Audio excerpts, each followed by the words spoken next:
K-Town, what's up, everyone? This is Big Will. Thank you so much for joining us for another installment of Real Expats in Panama. Y'all guys, I'm so excited to bring you real life stories of people who have moved here, made the transition, and who are doing things well. And one of the things I'm most excited about is showing you background or showing you a piece of life for people who have not retired yet. No offense to my retired gang. Hey, love you guys. Live your best lives. But one of the things I wanted to do was show that you can actually do this while you're still working. And today we're joined by a super dynamic couple that recently moved here. I'd like to welcome Glenn and Sheree Brooks to the show. Everyone, give them Appreciate having us, brother. Great to be here. Not a problem.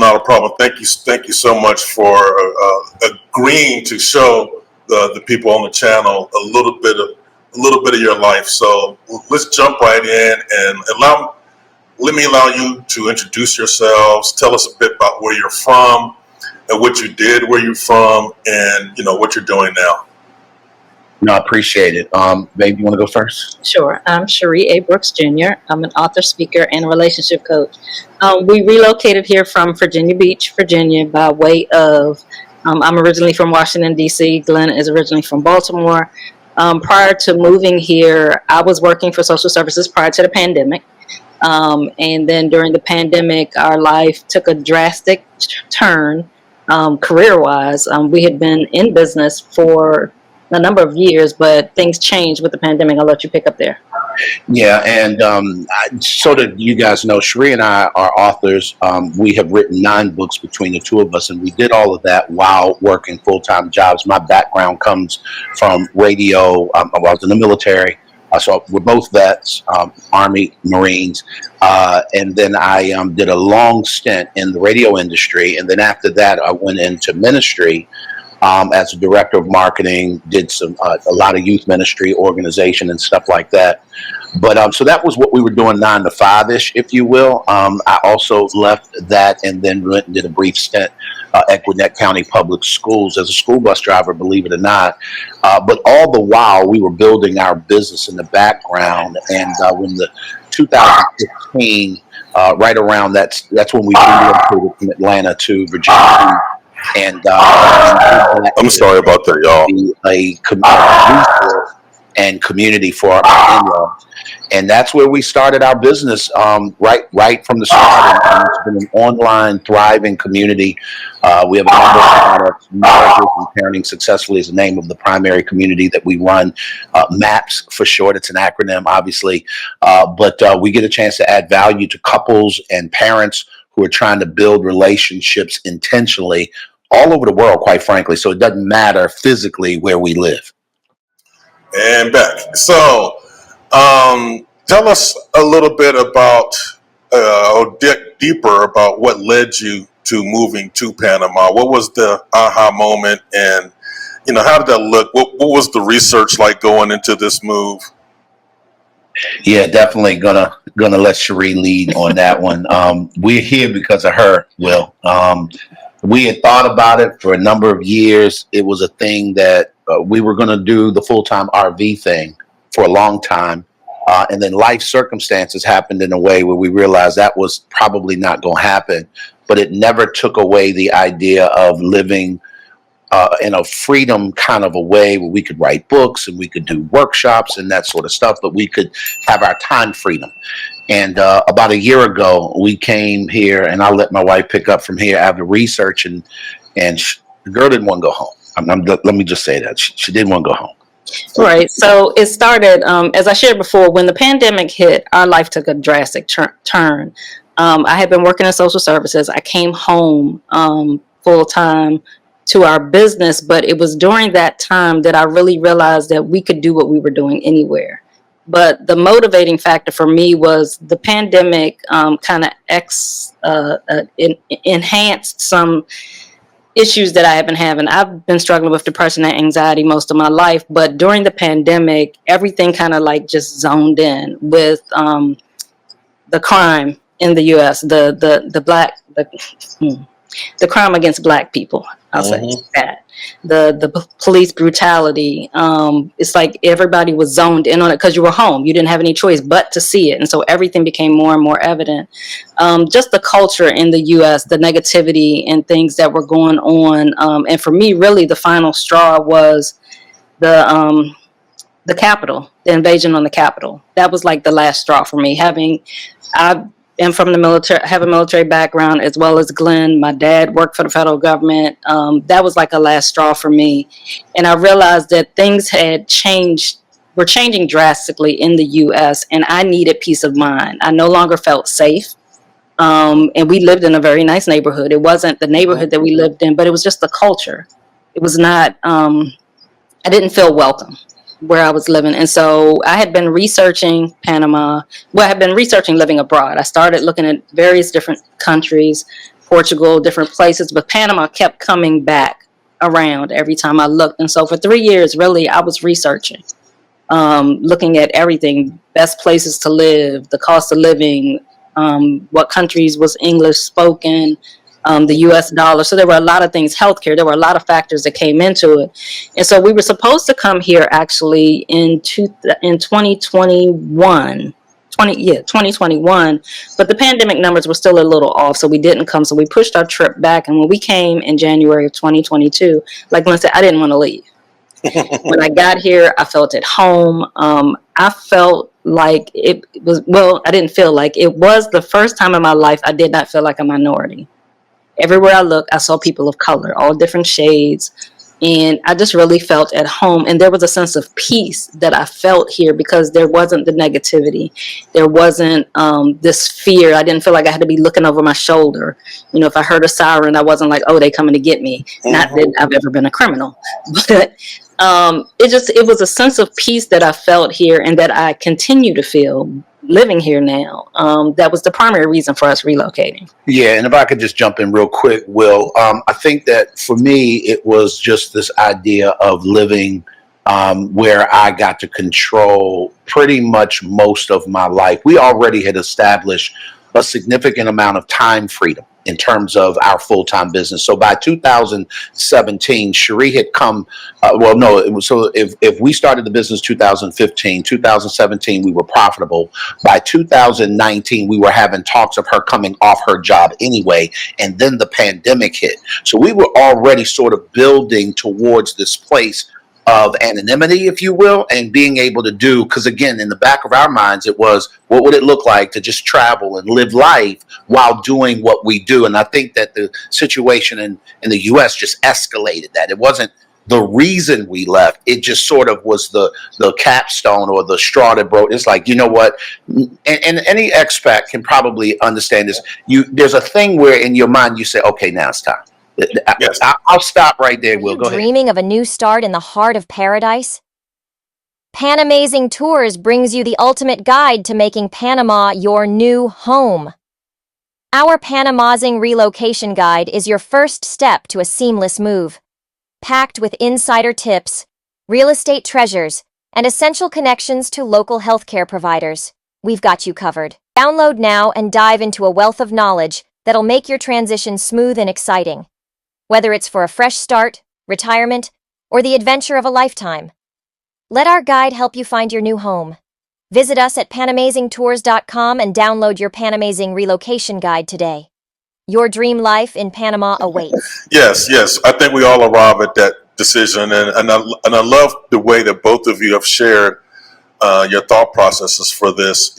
Even though you're united as a team because you're married, but Sheree's reasonings are a little bit different than your reasoning, and that's married with us. You know, I'm more married Sheree's experience, like, I got to get out of here, it's unsafe, and I'm a target, I'm tired of being targeted. And for my wife it was slightly different, even though she saw what happened to me. So I love that story. So and I know that there's a lot of people out there that are watching this now and are going through the same process that we went through in trying to figure this out. So what was it about Panama that, that made it win for you? You looked at other places, you looked at Portugal, what was there a certain thing about Panama that makes you say, aha? Oh, for me, number one, it was close to the U.S. Because we have grandchildren, and so I didn't want to be so far that I couldn't get back. My parents are elderly; they're going through some health challenges, so I didn't want to be so far away that I couldn't get back if I needed to. Also, help that English is spoken here, although we are trying to learn Spanish because we want to embrace the Panamanian culture and learn Spanish. But it was an easier transition because English is spoken here, and also the U.S. dollar. The fact that we didn't have to worry about exchange rates. We didn't have to worry about, figuring all that out, calculating that. One misnomer that I will say, people always say, well, Panama is cheap. That's relative. Depends on where you're from. We're from a major metropolitan area. Everywhere we've lived was a major metropolitan area. So yes, it's comparable and it can be less expensive here. Definitely we're spending less monthly than we were in the States where we were living, but I would not say it's cheap. And I think that people come here thinking, oh, they're going to come here with, Social Security, making $800 a month, and you're going to live large. That's not going to happen. Well, let me say, I'm not going to say, well, no, that's not going to happen. You're not going to live large. And you can live here on $800 a month, but your standard of living may not be where you were living in the States. So you're going to have to make some adjustments. Exactly. So I think that for us, the biggest thing, the other thing, big thing, the weather. Absolutely. And there are no hurricanes. We don't have to worry about that at all. And so that was a major one. Yeah, if I could jump in there, Will, I think that when Sheree says the whole notion of the expense, I want to preface this that Sheree and I were not moving to make a better life for us. We had a very good life. Okay. And things were going well. Our business had tripled in revenue during the pandemic. And so we were fine financially. But what we kind of predicated this was, if the environment is in a place where you feel safe, Sheree, if your mental health is at stake, if I want to get out more and live life, where could we do that at? And when she talks about the weather, bruh, let me just say this so that y'all are super clear. I grew up in Baltimore. I am not interested in another flake of snow. Jesus comes. You understand me? And so, look, Will, I don't think they get it, bro. Tell them again, man. Tell them again.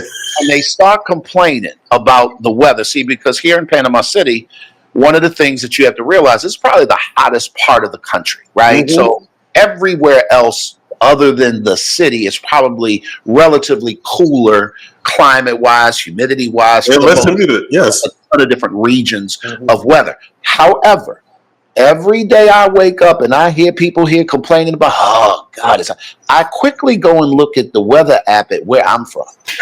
And I will, in a heartbeat, post and say, listen, there were good days.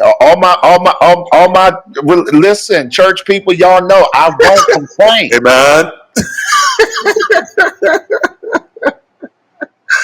I wasn't ready for that, Glenn, but I appreciate the testimony. No doubt, no doubt. I think that's going to go a long way. Let's shift gears a little bit and talk about the transition in real estate. What was your experience like in looking for real estate, and how did that go for you? And please don't forget to shout out that nice guy. You want to go? So I had, in my research, I had connected with Mike Kelly prior to us relocating here. And when we got here, when we came in January of 2022, I'm getting my years mixed up now. The first time we came, we actually connected with him and went on private tours with him. And he was able to show us some different properties. Now, remember, I'm a researcher, so I had done my research. So I kind of knew some areas that I wanted to go look at. I knew I didn't want to be in the interior. I knew I didn't want to be 8 hours away from the city. I knew I wanted to be in the city. We wanted to be close to the city, to be close to the airport. And also, because our business is an online business, we needed to make sure we had the infrastructure. So I knew what our needs were coming in. So we were able to give that to Mike. I was able to give him my wish list. And we went out and we saw places in different areas, different parts of the city when we came in January. So when we came back, we left in January, went back home to the States, got pretty much in 6 months, sold everything, got rid of everything, and we were back here. Ready, we were done. We left. We packed up and we came here. When we came here, we had 2 weeks in an Airbnb, viewed several places. We had already picked out neighborhoods. Like I said, knowing what I wanted helped, and knowing the type of area that I wanted to live in helped. So I definitely recommend people do your research. Do your own research. You want to go and check, do online searches, look at the different real estate sites here so you can get a view of different places, but also speak to people that are here. That is essential, because there are a lot of things online you'll see, but you don't recognize. Like, you can look for, like, if you go look at an Airbnb, they're going to show you all the pictures of the unit, but they're not showing you what's down the street. They're not showing you what's outside. And the environment here is very different than in the States. So one big thing, and I don't want to get off course, but one big thing is that the roads and the sidewalks here, there are no regulations. I'll just put it that way, like there are in the States. So those are things you have to consider. But because I knew I wanted to be in a walkable neighborhood, I wanted a place where we could walk to restaurants, because I wanted to be able to live life. I wanted to be able to get out the house. I didn't want to move to another country to live the same way I lived in the States, where we lived in our home.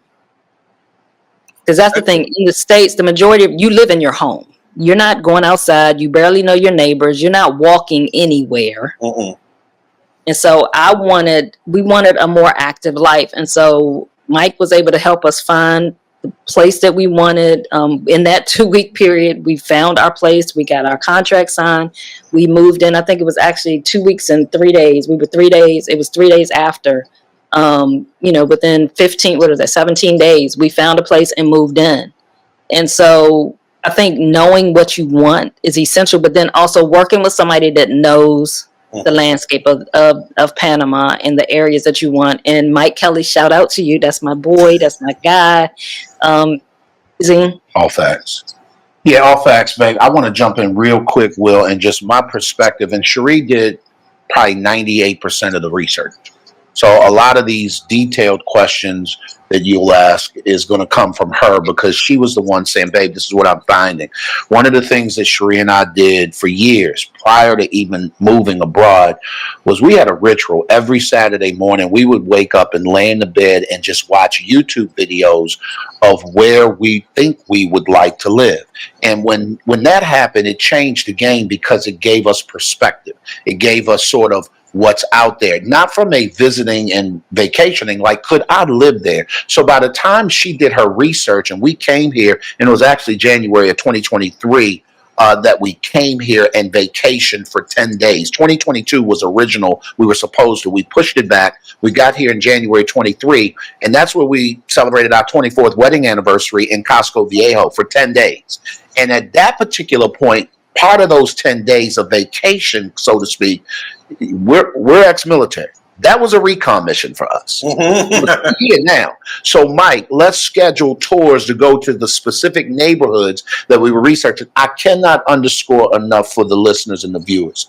Please do not believe what you see on video or online, and do it sight unseen. One of the things I love about Mike is he would not allow us to buy, purchase, lease, sign a contract on anything that we had not physically put our eyes on. And the reason why that's important is because here's what the video won't tell you. How does it smell? How does the apartment feel? I never will forget, we walked into a place that we talked to the owner online, we did all the things, and he was English speaking, bilingual, We get to the unit, beautiful unit, and all of a sudden the imperfections begin to show. Number one, first thing we walked into, the floors were super slick. Why?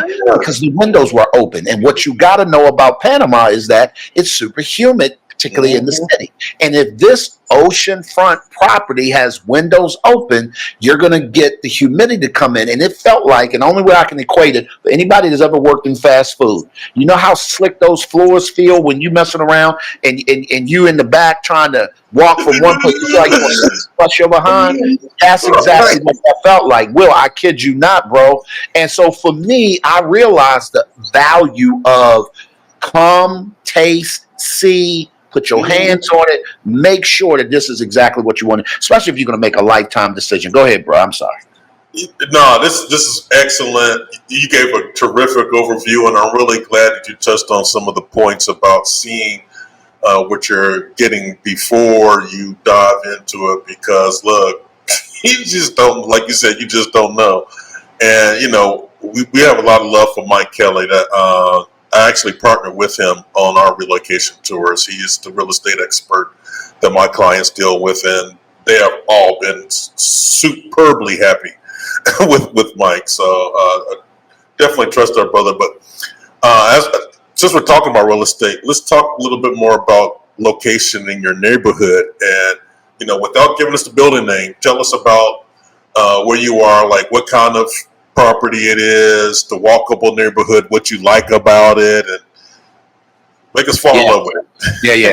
So we had, in all of our research, we had looked at everything from Coronado to Gargona, which is in the interior on the Pacific side, down to San Francisco and, Punta Patilla and all of the different Punta Pacifica, all of the different things that are closer to the city.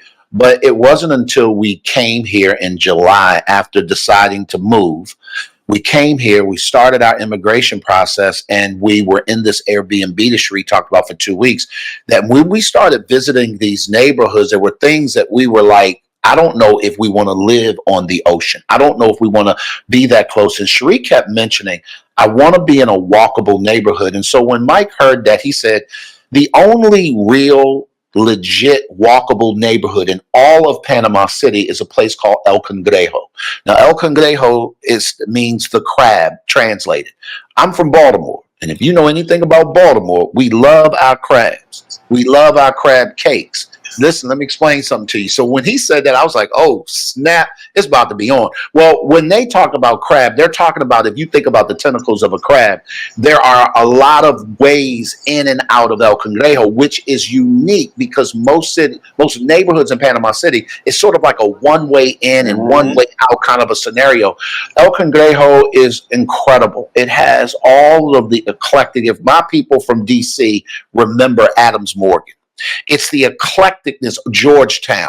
If you're from Maryland, Annapolis, downtown Atlanta, it would be probably downtown Decatur, like or little 5 Points. It's just What are you gonna preach?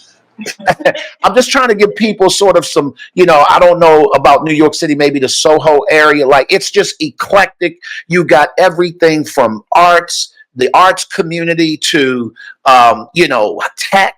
There's a place up the street, bro. If it don't remind me of the Guitar Center, I was in heaven because they got every piece of equipment you could ever imagine. And it's right here in El Cangrejo. The lights that we have in our studio, we bought here. So I'm saying all that to say every restaurant you want to name, cuisine. That's the other thing about Panama is that Panama doesn't really have or known for its cuisine in terms of pure Panamanian cuisine. It's very bland. It's very the same, but they're infused. Think about the city. Because we're nestled in between both the Pacific and the Atlantic Ocean, the truth of the matter is that we have this conglomerate of tastes and influences and culture, and that even shows in its food. And all of that stuff is represented here in El Cangrejo. Baby, I'm sorry I took over the conversation. No, you did good. That's the main thing for me is just the walkability. Like El Cangrejo, I can walk to the grocery store, which I have a story about walking to the grocery store when I fractured my ankle, but that's okay. But you can walk to the grocery store. I can walk to the pharmacy. We can walk to numerous restaurants. I feel safe. We go out at night and walk. There are places literally around the corner. Our favorite coffee shop is down the street. It's like everything. When I say walkable, I mean walkable. It's like living in downtown DC back in the day. We don't own a car. Mm-hmm. That's how walkable it is. We have no desire to buy a car. We have no need for a car. And so think about retiring. I think the average car payment in the U.S. is $700 and some a month. Think about not having a car payment ever. And that's one of the reasons we moved, particularly to now. If you live in San Francisco, if you live in Coronado, if you live in, you're going to need a vehicle at some point, but that's not the case here. Excelente. I love El Cangrejo, and it seems like often when we're going out to celebrate something or eat or, my birthday party, we were headquartered there because the escape room was in El Cangrejo, and then we went out to dinner. You know, we walked down from the escape room to the restaurant. So it's a wonderful neighborhood. I would really advise people to take a close look at that neighborhood if they're thinking seriously about living in Panama City.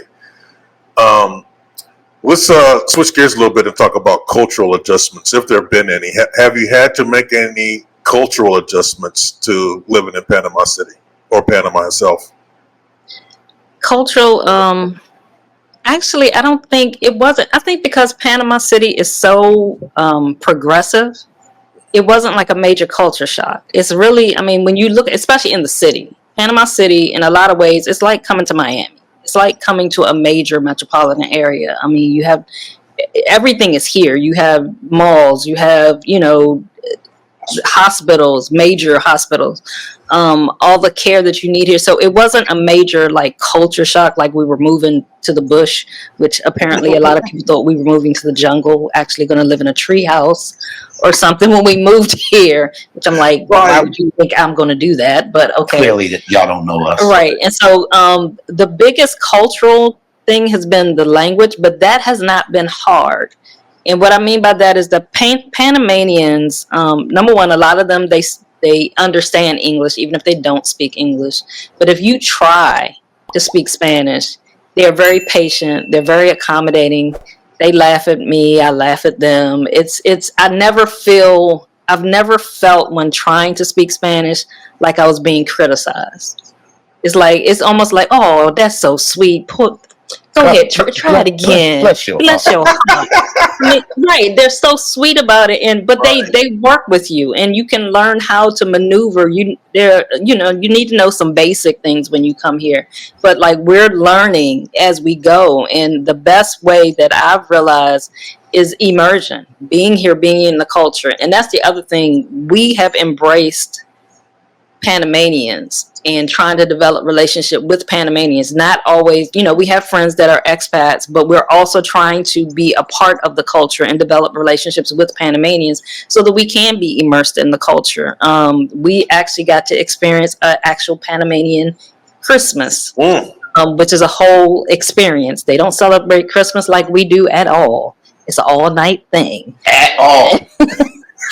But it was an experience where we've, ventured out and partake in several cultural events, festivals and things like that, so that we can embrace the culture. And that's one thing I want to really encourage people, whether you're coming here to visit or you're coming to live in another country, whether it's Panama or anywhere else, embrace the culture. Don't try to bring your American ways, your culture, try to put it on them. You're coming into their home. And it's like when somebody comes to your house, you want them to respect your house. It's the same thing. Amen. Well said. Yep. I ain't got nothing to add. I mean, all of what she ditto to all of what she said. I just think that the only thing is embrace it. Leave your Western way or your American way of thinking in America, because it's just disrespectful, to be quite frank, to be in a place where you're now wanting to kind of influence them, and it don't work like that. And I think that that's what causes them to want to embrace us. We're often reminded, our driver who's Panamanian often reminds us, Will, y'all ain't like regular folks. You and Sheree are a little different than the average expat, because you guys have a warmth and a want to be immersed in this culture. And for that, Panamanians will always love you guys. Agreed. Unfortunately, all of us aren't doing that. I agree with that, and I've been told the same from other Panamanians. So we must be doing something right. Not trying to fit in. Let's talk healthcare, because you brought up the fine hospitals and what's close to you. How do you find the healthcare services overall in Panama, and have you faced any challenges in this area? Amazing, and amazing. So, as I shared briefly, when we first got here, when we moved in July, in September, we had been here for a couple of months. I was walking to the grocery store and I tripped and fell and fractured my ankles. They actually thought both were fractured. We had not, we had had one experience with a of doctor. Glenn had gone to see a doctor because we got here, he had an issue with his Achilles that he did some follow-up care here with, that Mike Kelly actually was able to help him connect with the doctor. And so that had been a pleasant experience. He got to go and see the doctor, sat with him for like an hour, which does not happen in the States at all. He sat and talked to him and all of that. But when I fractured my ankle, this was like an emergency situation. And so we didn't know what to do. Called Mike. He was able to get me in to see an orthopedic surgeon The next day. the next day. The next day. Happened on a Sunday. Yeah. Was able to get in and She moving fast, Will. She moving too fast, brother. It was the next day. We're Right. That's important. That is very important. You got to the specialist in 24 hours. Like, everybody gets to experience that. Like, bruh, come on, slow down, Sheree. Pump your brakes. I'm sorry. So was able to get in to see the orthopedic surgeon the next day. Whereas comparably in the state, which I'm gonna give you the comparison because, okay, met with him that next day. He x-rayed, did a full exam, everything, told me I was gonna need surgery on my right ankle. The left ankle he thought may have been fractured, but it was a very small fracture. But it may just be like a hairline type fracture. And so he was like, either we can do the surgery here, but we were planning to leave to go back to the States the following week anyway. So he was like, well, you can get it done in the States, but you need to go see somebody as soon as possible when you get there, because you don't want there to be a lag time, because I'd hate to be the surgeon coming in and this has now started to set on its own.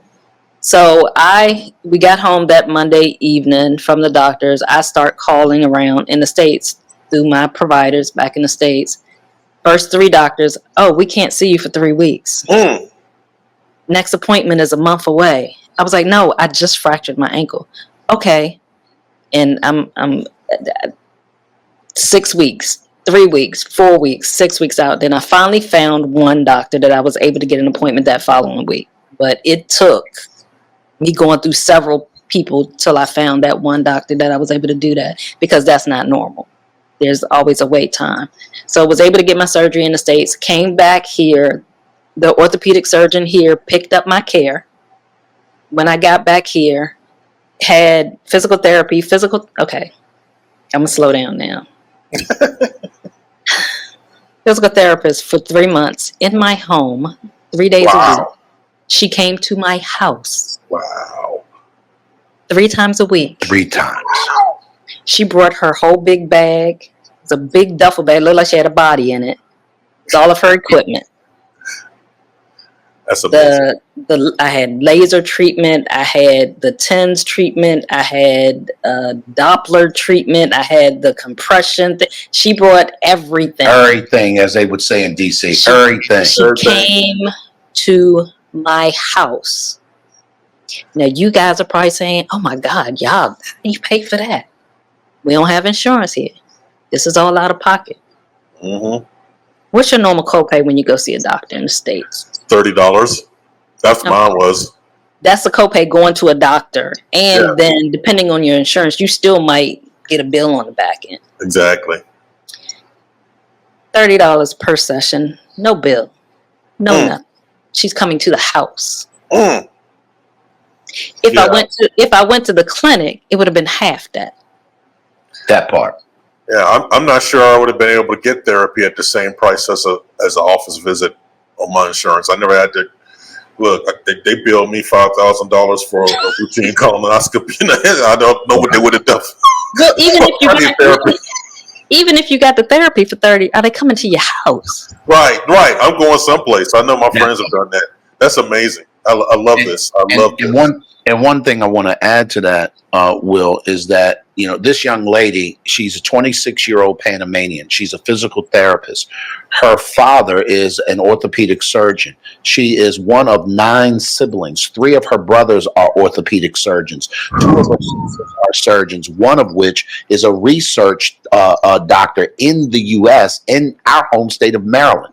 I mean, I could just keep going on. She owns a physical clinic. She has 800 clients at the time, and she just coming to your house. And she comes to my house, the owner of the clinic. Now, full disclosure, she said, I normally don't do this. The girl that was assigned to come called out today, so I thought I would. And I said, well, why'd you come back a second time? She said, because y'all treat me like family. I like y'all. Oh, I said to Sophie. myself, listen, we are in love with you, Sophie.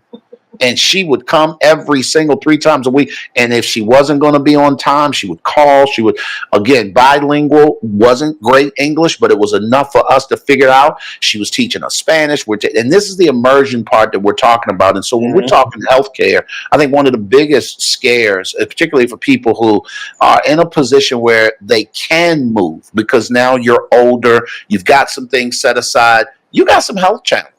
And I want to say that, being from Baltimore, I was pleasantly surprised to know that they had a Johns Hopkins affiliate here in this city. So it's that kind of stuff for us that just changed the game. Baby, you have something you want to add? Yeah, and the other part I want to add, and Glenn mentioned this earlier, we're both veterans. And so there also is a hospital here in the city, right outside the city, Brees's Hospital, that caters to veterans. And so we have now connected with them. We go there for our ongoing care.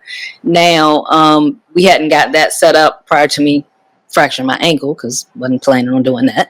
But it's roughly 15-20 minutes away from us. We catch an Uber over there, or we get our driver to take us. It's a full service. They have a clinic. You go in, you see the doctor. We went there. Glenn went to be seen. They sent him to go get what was I don't remember what you had. Oh, he was having he had like flu-like symptoms, but he had this really bad cough that he couldn't get rid of, and he was like hacking up. It was bad. It was like he couldn't sleep at night. It had gotten really bad. So we went there. He got seen by the doctor. They sent him to get an x-ray and labs in the hospital the same day, like within like 5 minutes. Walk down the hall, go get your x-ray, go get your labs. 15 minutes later, they're emailing us the results. He goes back and sees the doctor. He reviews the results with him. This all happens in like an hour and a half. Gets the results. They review everything with him. They give him a prescription, and we're on our way. And this, I mean, where does that happen in the States? Number one, if they're going to give you see the doctor, they're like, okay, you need to get an order, go get labs. You got to schedule it with the hospital. You got to schedule the x-ray with the hospital. This all happened in the same day, the same visit. And so, I mean, the care here is phenomenal. It's top-notch care. That's the other thing. Although, yes, it's less expensive price-wise, but the quality is not less at all. They time talking to you, didn't they? They actually explained. Well, and you know this to be true. The thing that we loved about it was the actual care part. Panama is like the U.S. used to be. I was born in '66. So I remember my mom and them talking about knowing their doctor personally. That was back in the day where all your kids were born by the same person. All your follow-up care. Panama is a lot like that. That's back in the day when they actually had house calls and things like that. And so where our healthcare in the U.S. has gotten so commercialized and so about the dollar, here it is not about that. There is a place, one of our favorite hotels. If you ever guys get a chance to come visit Panama, they ain't paying us to say this, but Panama Hilton is amazing. And we love it there. We stayed at our Airbnb was next door to that. So we got a chance to eat every restaurant in there and the whole bit while we were there. But one of the things that we also did, Will, was when we would go up to the pool to have lunch at the Hilton, what we realized was that there are hospitals that are doing stem cell research, that children from all over the world are coming here to get treatment because it's not offered in other countries. And so they literally are coming here for a week to 10 days at a time while their children are. So when you think about, and I'm just talking about the quality, when you're talking about quality, who pays out of pocket to get on a flight to come to another country in order to get treatment, the best in the world, and just go home? Rich people. But the other part of I'm saying, Will, is that they're not doing that to come to a third world country. No, they're not. They've dotted their I's and crossed their T's. Absolutely. That's how they got rich. I see it. And look, you're right. I'm a firm believer in the healthcare here. Look, you mentioned Dr. Duncan. He helped me out. I wasn't doing anything as innocently as walking to the grocery store. My dumb butt decided to ride a scooter on the Seneca and I wiped out, and it was epic. But telemedicine visit. Nothing was broken, and he looked out for me. He sent me prescriptions, sent me to the place to follow up for X-rays, and it was easy peasy. And we've contacted them for physicals. They'll come out to do the blood work and everything. So it's just a whole different vibe. I'm glad that you really talked to that and let people know what's going on. So, social life. How is your social life in Panama compared to being back in the U.S.? Why are you laughing, Sheree? Because we ain't had no social life back home. Say that. We ain't had no social life back home. You go to work. Like I was saying, you don't know your neighbors. You don't know nobody. I mean, you every now and then would connect with your friends, but I wasn't seeing my friends every week or a couple of days. We weren't just meeting for coffee. We weren't doing that. Living here, it's like, I mean, we get out the house every day to do something social. I mean, whether it's just going to meet somebody to go have coffee, go have lunch, hook up with people at events. Our social life has, I mean, it's increased exponentially. I mean, it's nothing compared to what it was. I mean, we would do family functions, back in the States more so because most of our friends, we all didn't live in the same area. That's the other thing. You didn't live in the same area. Most of our friends, we were all spread out. We might be different states, whatever. But here, because we've been intentional about developing relationships with people, and the truth is, even though we work and like you guys, you're still working, you're not retired, we have more control of our schedule now. So I can schedule my day how I want to be able to do other things. And then also, I mean, because of the weather, it makes you want to get out. And then so this is another thing people don't realize here in Panama. Here in Panama, daylight, we have 12 hours of daylight, usually around 6:30 a.m. to about 6:30 p.m. every day, year round. It varies a little bit, changes a little bit. That's pretty much the regular. But you want to get out the house. It's not like in the States, like in the wintertime, it's getting dark at 4 o'clock. So you getting home from work, you ain't going nowhere. And it's cold. Right. So let me jump in real quick. When you talk about that part, Sheree, the weather, I often tell people that the climate, the culture is as warm as the climate. So even though it's the dead of winter at home where we're from. We're home now. Where we're from originally, it is wintertime. Ain't nobody trying to go outside. If it rains in Atlanta, look, you ain't flying in or out. Listen, the flights are backed up if a frog climbs onto the runway.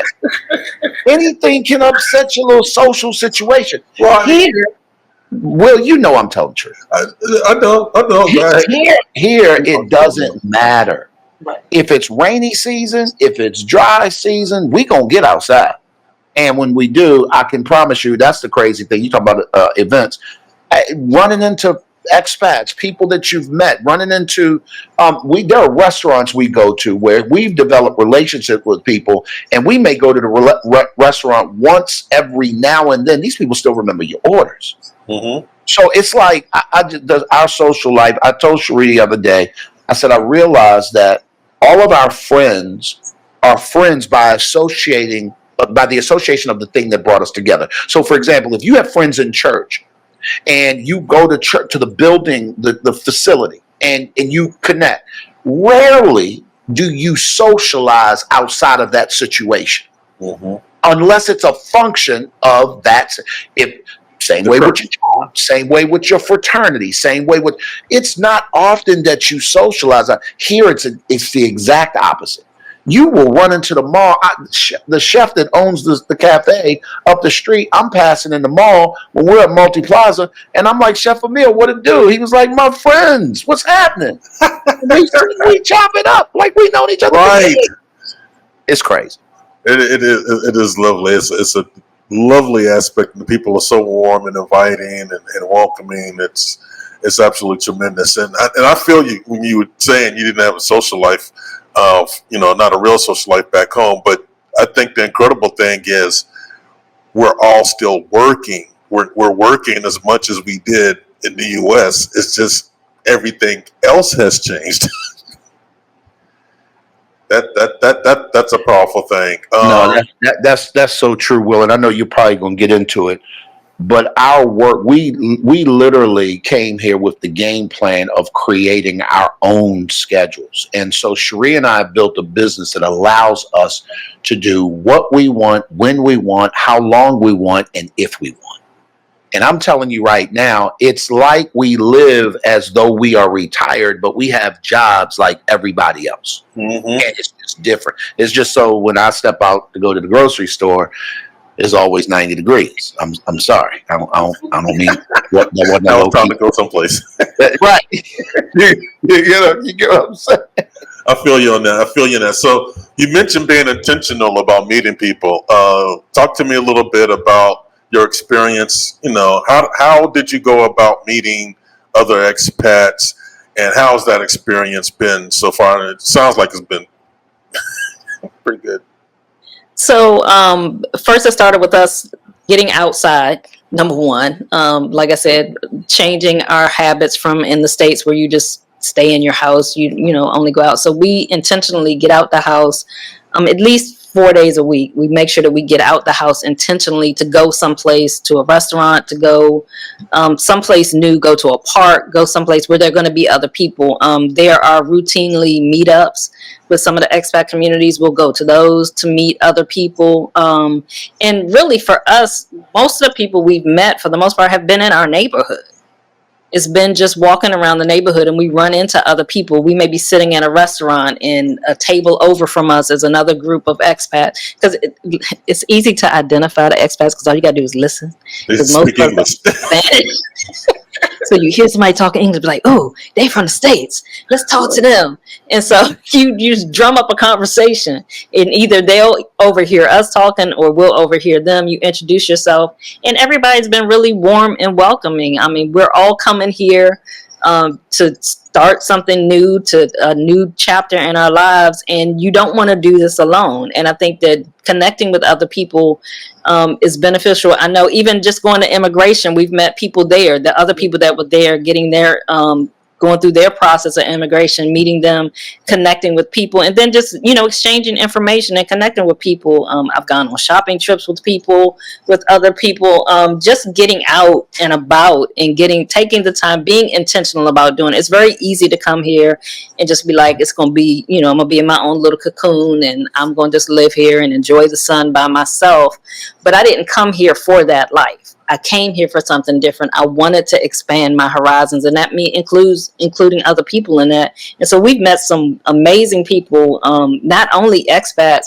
We've adopted us a Panamanian family that has adopted us as well. And so that has been amazing because we've gotten a chance to really get immersed in the culture, and it's helping us to learn our Spanish much quicker because they be talking Spanish around us. They act like we're not even there. Right. Like, They don't care. They're gonna keep going. What you just say?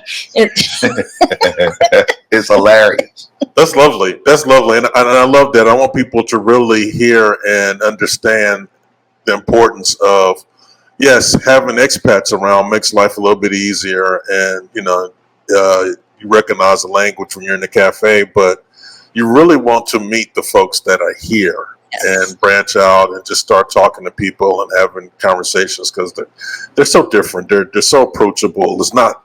They don't have the same guards that we have as Americans. You know, I'm from DC. You know, so right down the street from Baltimore. As you know, he's talking to me. It's like, I don't know who you are, but here it's not. It's a completely different vibe. That's funny when you say that. I have been approached so many times, Will, where people will say, I know you. I've seen your videos. Our business that we run, like we're really active on social media because that's where, quite frankly, we discover a lot of our audience.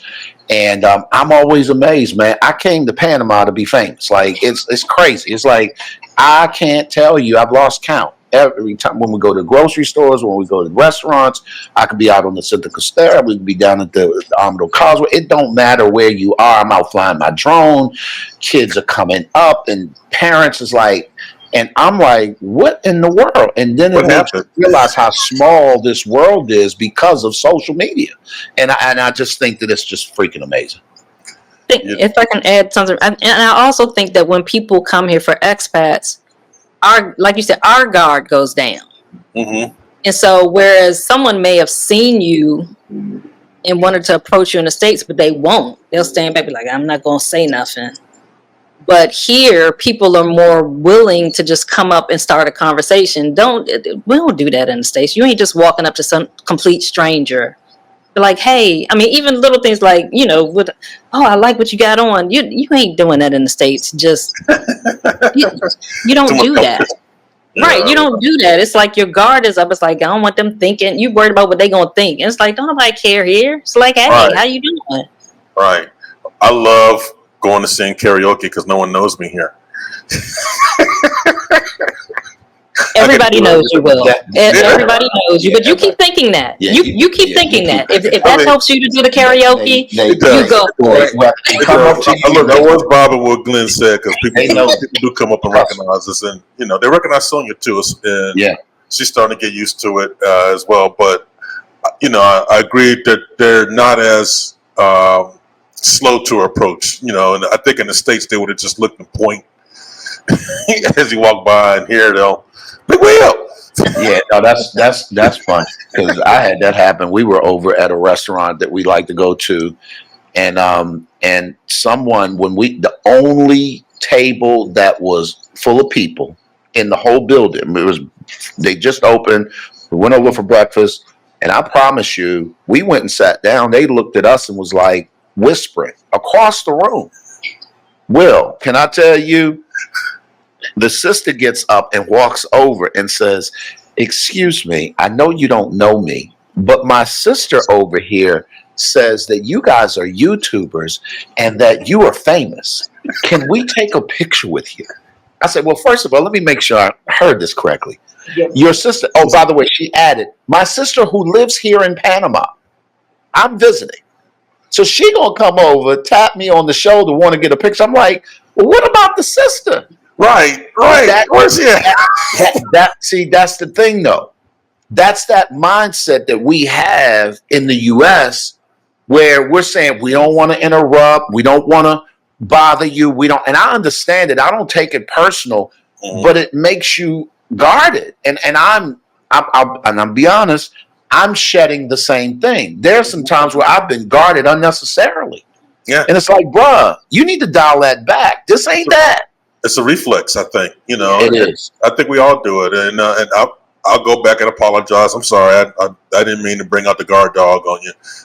It's just I'm still suffering from PTSD, and I'm trying to heal from the trauma of 52 years. I keep forgetting how long I lived in the States. 52 years of life in the States. But looking at the time, let me get two more good questions in here. Perception versus reality.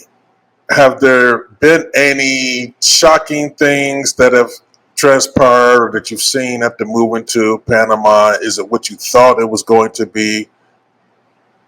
Or is it better? That's a good question. I'm going to go first, and you chime in. Perception versus reality. I can say, from a good perspective, all the things that we researched checked out. So when it came to is it really warm like that? Are the people really nice like that? So all the things that we researched checked off as no, that's real, right?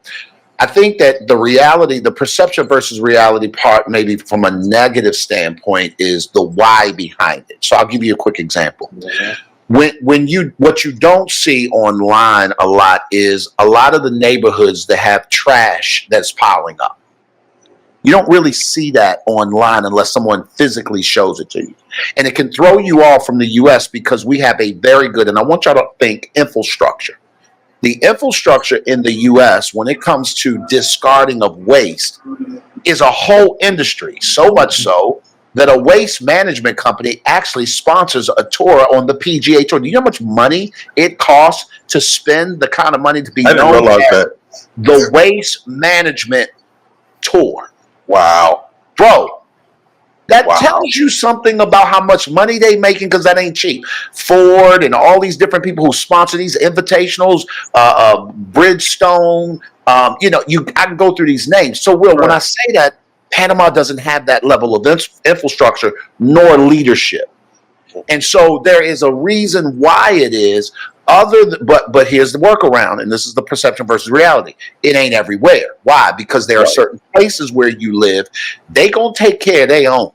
They gonna take care of their stuff. So that's a perception versus reality thing. If I had to be dead real in terms of the thing that kind of threw me off, I had the perception that this was paradise, and the reality was I was seeing trash in places where I'm like, why is that there? Why don't they just pick up their trash? What's going on? Are they dirty? No. They don't have the infrastructure countrywide to take care of that.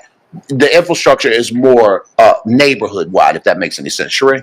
Right. And for me, the thing, I guess, when it comes to perception versus reality was when it came to the impoverished areas, that they would have that in the poorer areas, they would still have that same, and I can't think of what the word I'm thinking about, the mindset that in the States that the lower income people have, that negative mindset, that anger that comes along with that. So the perception, if I can clear this up, babe, make sure I'm hearing you correctly. The perception is that because it's impoverished, the reality is they ain't angry. Right. That they would have that same attitude. Whereas here, although there are impoverished neighborhoods, there are people that live in what I would consider below standard living. But these are the happiest, most jovial people. They are not bitter. They are not angry. They are not, it's not even like, and that's the other thing you would think in impoverished areas, especially coming from the U.S., you think these areas are going to be bad neighborhoods. Right. There's going to be a lot of crime. And that's not the reality here. I mean, the crime here is what we would consider in the States petty crime. Pickpocketing, robbery. That's the majority of the crime here. You don't have murders every day. I mean, I look at the news here back in the States. I'll check out the news every now and then, and I can only watch for like 5 minutes because literally the whole 5 minutes I'm watching, there's been a murder here, murder here, murder here. It's been another murder here, a shooting here. That's the norm in the United States, but that is not the norm here. So as much as, yes, there are impoverished neighborhoods here, there are people that are living below standard, that are living in what I would consider unsuitable living, but they do not have that attitude. They don't have that negative attitude. They're living life in their situation. This is their station in life, but they are happy. They're not angry. They're not going to take that out on you. And so that definitely was a change in my mindset, because coming from the States, I'm thinking when I'm driving through these neighborhoods, I remember the first time we drove through, I think it was El Chorrillo. I'm like, oh my God, I got my guard came up initially because I'm like, oh, we in the hood. Then as I'm riding through, I'm like, yeah, this looks like the hood, but this ain't the hood that I know. They're not acting like it. No. Yeah, at all. And that's the point that you made. It looked like Southeast DC, but this ain't Southeast. No. This is not that. Not even close. Does that make sense? And that's why when people say, "Oh, this is the hood," El Chorrillo. For those of you guys speaking of DC, Roberto Duran is from there, right? Well, where I worked for years at WPGC was up the street from where Sugar Ray Leonard was born and raised and fought and all of the different things. Well, them are two different neighborhoods, climate-wise, and you get what I'm saying? Like, I promise you, they are not, even though El Chorrillo looks worse per se, the attitude and the climate or the culture there is not what it is in the U.S. All right, they weren't messing with us when we walked through El Chorrillo, but Southeast, I think somebody would have checked us, no doubt. And don't get me wrong, as you would say, Will, it still doesn't mean you don't keep your head on a swivel. It still doesn't mean you don't pay attention to your surroundings, but it's like anywhere else in the world. Where wouldn't you do that? All right. Yeah, you keep your head on the swivel, definitely. Last question about Panama, and that is reflections. Looking back on your relocation process, are there any regrets or anything? Is there anything that you would have done differently? Sounds like you were pretty squared away. The only thing I would have did differently, I would have probably came here earlier. Earlier. I would have came Yeah. sooner. Yeah. Yeah, I would have come sooner. I mean, it has proven to be everything that I thought it was going to be. Well, no, I will say this. The only thing I would have done differently I would have probably tried to have brought some of my family here with us first before relocating, so that they would have a better understanding of where we are now. Because they embrace that we've moved, that we're here, but I don't think they don't understand when I express to them, the sense of peace that I feel, and that, the difference in the climate here, not talking about the weather, the climate of the people. Mm-hmm. They don't understand that. So I think if I could do anything different, if I could go back in time, I would have maybe tried to see if we could have brought our family here first before we moved. Speaking of our children, organize a trip. Organize a trip to bring them here prior to us moving, so that they could have a better understanding. Not that they would have moved here, but at least they would have gotten to experience it before we moved here. But other than that, I don't think there's anything else I think I did my due diligence and research and everything, and been a few, I can't even say hiccups. I mean, it's just been some things I didn't know that have happened since we've been here, but it's been nothing earth-shattering that I'm like, oh my God, I'm leaving. I can't do this anymore. Yeah. If I could just jump in real quick, babe, because, and I won't miss this point, I'm realize we're up against time. The other thing that I would have done differently is I would have researched or gotten better acquainted with protest culture. Okay. Because protesting here is a culture. It's a cultural phenomenon. Mm-hmm. We're not adverse to that in the U.S. What doesn't happen in the U.S. is that stuff actually happens because somebody decided to protest. There's a big difference. There's a huge difference. So in the U.S., it becomes noise. Right. It becomes an irritant. It becomes, oh God, here they are again. So when you come here, you have that same mindset until you understand, no, they are protesting because did you know that the money that they were getting charged for gas prices is commensurate with this, that, and these people's minimum wage is only this. And so as a result of that, and because of the protest, there was a subsidy that the government wound up getting up off of that would help people out of that situation. So for me, I think I would have researched understanding culturally. And again, I think that goes back to visiting.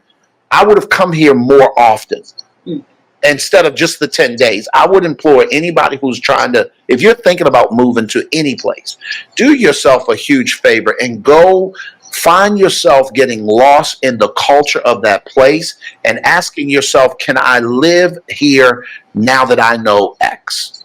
And then make your decision as opposed to doing that. And then the last thing, and I don't know how much time we have left, Will, but I will say this is that if there was something different I would have done also, it would have been set up community building things that would help us to grow our online business in person here quicker. Okay. And so, for example, we run a community called the Marriages and Parenting Successfully Relationship Academy. And for 7 years, we have been building in the lives of people who are married and trying to do their parenting relationships. Well, we have real physical relationships with those people in the U.S. Here, it's tougher to do that, and we're going to start launching some events to be able to facilitate that. But I would have come here and done an event abroad if I knew I was going to move and try and build so that I could have that community built here, if that makes any sense. It makes a lot of sense, and I'm glad you made the pivot to the maps, because I was just about to ask you in closing, do you have any upcoming events or big plans for your business and, being able to expand that here locally and growing what you've already done in the U.S.? Yes, we do. Thank you for asking. So we're actually in April. I'll be announcing it soon. We're going to start doing a monthly game night where we're going to invite couples here in Panama City to come out to join us. He asked that question selfishly. Yes, he did. I think you were baited. It's okay, but we already talked about this, so it's good. So in April, we're going to start doing a monthly game night and invite other couples, expat couples, to come together so that we can meet and get to know people, so that they can know us and we can get to know them, just to build community. This isn't necessarily about them coming and being a part of our online community, but if they choose to do that, you're more than welcome. Our Maps Relationship Academy, we meet weekly. It's online because the majority of our clients are in the States, but we do online group coaching sessions. But like Glenn said, we are accustomed to doing live events and we aren't able to do those. So we would do meetups back in the States. So this is going to replace that here in a way for us to start doing meetups, but we chose to do it as game nights here to make it something fun, to get to know people, to build relationships and build an actual physical community here in Panama. Because at the reality is our community is not only for the benefit of those in the community, it benefits us as well, because we need relationships as well. It's not just about us pouring into other people, but it's also us being able to receive that from other people as well. And so that's something we're very big. We're relationship people. We're all about relationships. And so we definitely are going to do some things to try to help foster that here in person. Yeah, last thing real quick, Will, we are definitely going to be doing some events that will encourage couples to come and taste and see that Panama is good. Sheree and I experience what it looks like to actually live liberated. And I shared this with you a little bit ago, and that is, what does it look like to go get a reprieve somewhere so that you can think on what could it look like for me to maintain this. We recently celebrated our 25th wedding anniversary here in Panama. We had over 50 guests come here. 85% of them were from the U.S. and abroad, and they all are pretty much a part of our community, the online community. And because we run an annual couples retreat, we decided to do it here. We're going to pick that up and we're going to do that thing regularly on a yearly basis. But the point I'm making is that people came here and, bro, for the first time, they experienced what living liberated looked like. So to go back what Sheree said, if we were able to get our family to figure that out earlier, they would have understood why we were so high or bullish on Panama in that regard. And I think it would have changed how they perceive, what we're doing. So that's something that to look forward to. You can check us out at glennpbrooksjr.com. That's my website and that's my name. And let's get it in. And man, I just appreciate the opportunity to hang out with you for a little bit. Likewise, look, I really, really am so happy that you guys took the time to share a little bit about yourselves, your background. I think this is going to go over very well with the viewing audience because I talked to a lot of them about their plans as they're trying to get here, and this is exactly the kind of thing that they're looking for, the kind of information that they need. They need to see people that look like us and telling them, what we found. And I really do appreciate you guys being open enough to share that with some of these folks and helping us create new neighbors. How about that? So thanks so much. I have to be selfish real quick. I don't want everybody to come with. I want everybody to come. Y'all can come visit. I'm being one. Sheree starting to sound like they did at the club back in the day. Will talking about y'all can come visit. You ain't gotta go home, but you gotta get out of here. You gotta get out of here. It's time to roll. Everyone is welcome in Panama. I feel that wholeheartedly, Sheree. But seriously, thank you so much for taking this time. I'm looking very forward to what you're doing, what you're going to be doing in the future. You already know I'm going to be a huge fan of that game night. Lord knows, I'm looking for I'm not even getting into it, but we're looking forward to it. We ain't playing no spades. We ain't doing spades though. We don't do spades. One thing, we ain't gonna be no fighting. We ain't doing no spades. What you don't know is spades brings out the ugly parts of most of our. I am not about that life because I will have folks up in here shooting each other with a deck of cards. We're not doing that. And look, Will, then we'll have to come back on your show to be able to say, and here is one of the things that you need to understand about Panama. Don't play spades with expats. Right. Right. Law enforcement gets involved in everything. Oh, it's a Be a whole whole mess. thing. It's Be a a whole whole mess. thing. It's a whole mess. We'll be reporting those things that people don't want to see. Right. Nah. I love it. I love it. Yeah. Folks, thanks so much for joining us. I'm going to go ahead and sign off at this point. And please don't forget to like, subscribe to the channel. Keep helping us grow. Keep helping us bring you good information like this. And until next time, folks, ciao.